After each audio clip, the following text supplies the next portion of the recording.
Ayan po, bali bukas na yung flashlight para naka-ready tayo. Ayun mga kapatid, bago tayo buksan yung pugaran, katukin muna natin yung ating nest box para yung breeder ay hindi ma-stress. Ayan.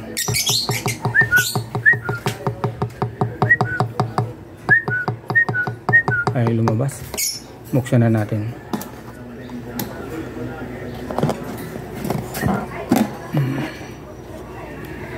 Ayun, naghahalimlim.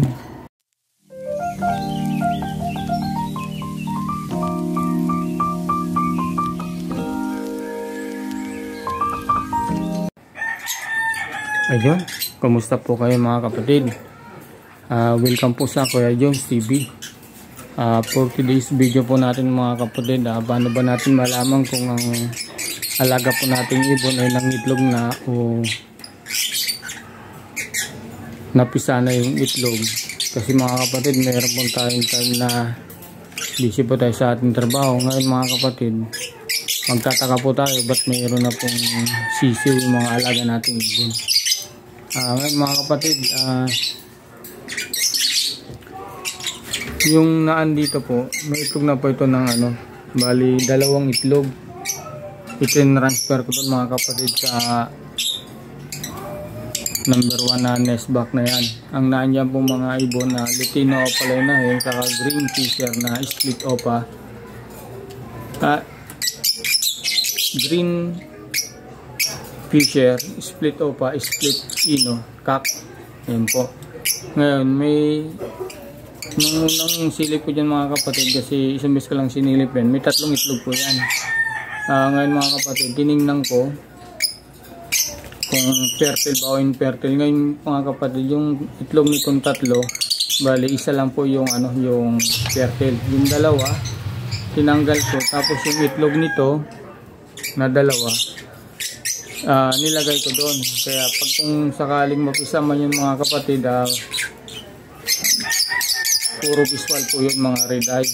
Ngayon mga kapatid, meron pa akong dinagdag na 2, bali 4 yung itlog na nilagay ko dyan. At bukod sa isa, yung itlog nito. Yan, may itlog po na 2 yan. Kaso lang mga kapatid, hindi na siya naghahalimlim. Napakamasilap po kasi ng ibon na ito mga kapatid. Kaya ngayon, titingnan natin mga kapatid kung may papisa na tayo o wala pa. Paano ba natin malalaman kung pisa na yon o hindi pa? Dito natin malalaman yung mga kapatid. Kasi mga kapatid, kapag marumi na ang painuman at hindi marumi, ibig sabihin wala pang pisa. At kung marumi, ibig sabihin mga kapatid, may pisa na tayo. Tara, tingnan natin yung yung painumin.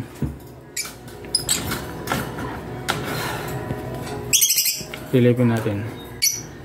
Ayan mga kapatid, kitang-kita na, bali marumi na yung ating painuman. Kaya may posibilidad mga kapatid na mayroon na tayong papisa. Ayan.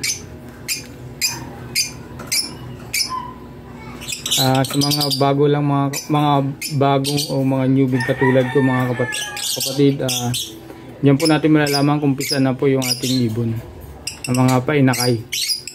Ayan. Ikakat muna natin, kuha tayo ng flashlight mga kapatid. 2,000 years later.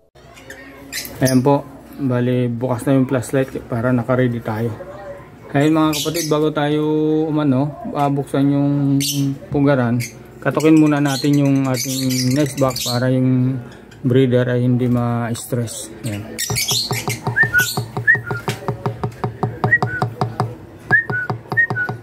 Ay lumabas, buksan na natin.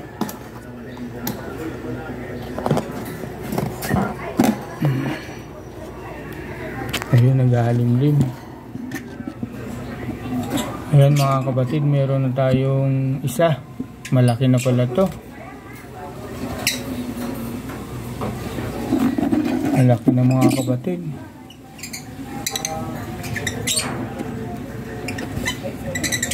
Sisiw ba yung isa? Hindi ko makita mga kapatid. Medyo yung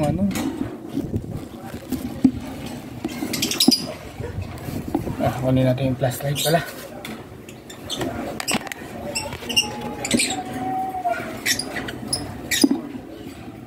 Sinsya na mga kapatid, hindi ganong makita.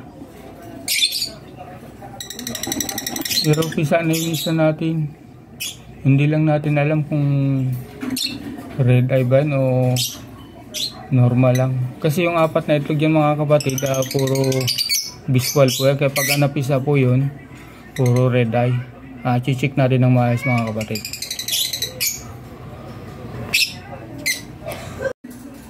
Ayan po mga kapatid, bali hindi ko makikita po yung kung fertile ba o hindi kasi yung ating flashlight napundi naman. Hindi kasi natin makikita mga kapatid yung kung fertile ba o infertile.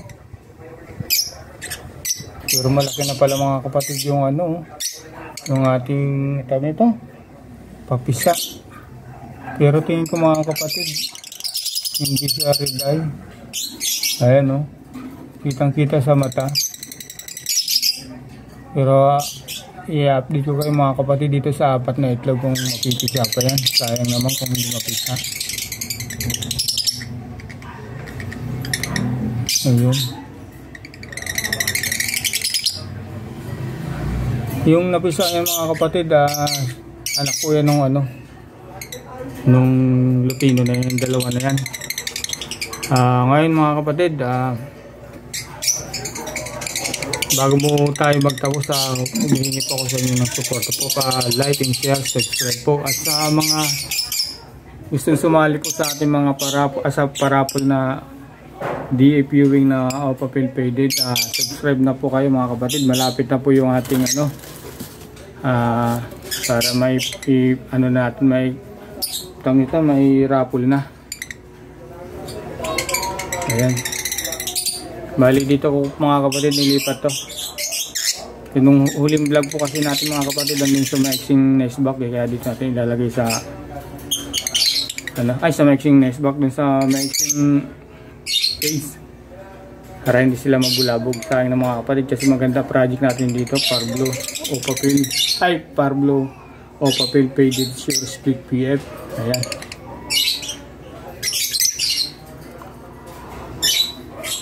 May titingnan tayo mga kapatid kung mayroong itlog ba o wala. Ito mga kapatid, titingnan natin kung mayroong itlog to, kasi yung dalawang itlog nito nilagay ko dun sa dalawang lutino, sa may lutino o pala na yun na nest box na number 1. Ayan mga kapatid, titingnan natin. Masilan din to mga kapatid.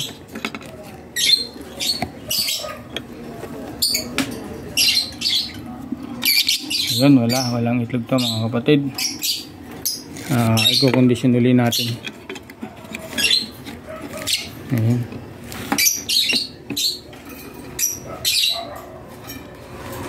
Balik yun sa mga ina natin mga kapatid, to nagmi-mate na ito saka ito mga kapatid, saka to yung dalawa na to. Abang-abang na lang tayo mga kapatid, medyo matatagalan tayo bago tayo mag-upload. Yun. Muli po mga kapatid, yung hindi pa ako nakakapag-subscribe, subscribe na po kayo kasi ito po yung natin nito parapol. Napakaganda mga kapatid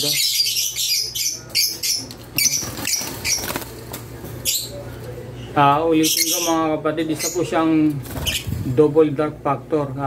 Yung kanyang balahibo po ay nisnis, hindi po nakakalipad ng maayos, pero maganda po siya. Ayan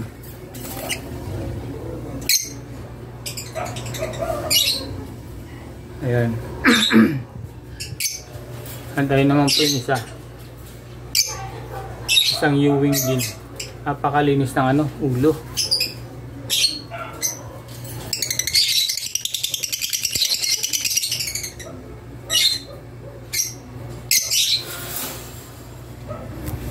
Yan, hanggang dito na lang po mga kapatid. Maraming salamat po.